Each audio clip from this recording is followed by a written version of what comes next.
ప్రభునామంలో మీ అందరికీ వందనాలు. చూడండి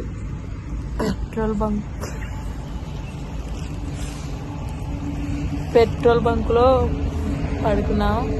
ఒక మందిరానికి దగ్గరికి వెళ్తే ఈరోజు నైట్ అంతా ఉంటామంటే కానీ మాకు 2 రోజుల ముందు చెప్తే మేము ఆహ్వానిస్తాము అని రానివ్వకపోయి, ఒక్కరు వచ్చింటే అది వేరు, ఫ్యామిలీతో వచ్చినాం కాబట్టి కనీసం మందిరంలోకి చేర్చుకోవాలి, కానీ వాళ్ళు చేర్చుకోలేదు. చాలా బాధగా ఉంది నాకు.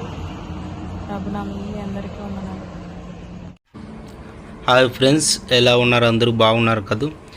సువార్త పరిచర్యలో ఎన్నో సమస్యలు, ఆర్థిక పరిస్థితులు, వ్యతిరేకతలు ఉంటాయండి.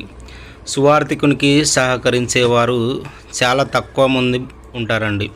వాళ్ళు మాత్రమే బాగుండాలి, వాళ్ళ సంఘం మాత్రమే బాగుండాలనుకుంటారు, కానీ సువార్త పట్ల భారము, బాధ్యత ఉండదు.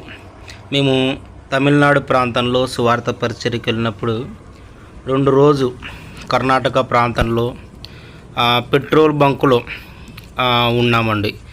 ఇక్కడ పెట్రోల్ బంకు బయట పక్కనే బాత్రూమ్ ఉంది, చాలా బ్యాడ్ స్మెల్ ఉంది.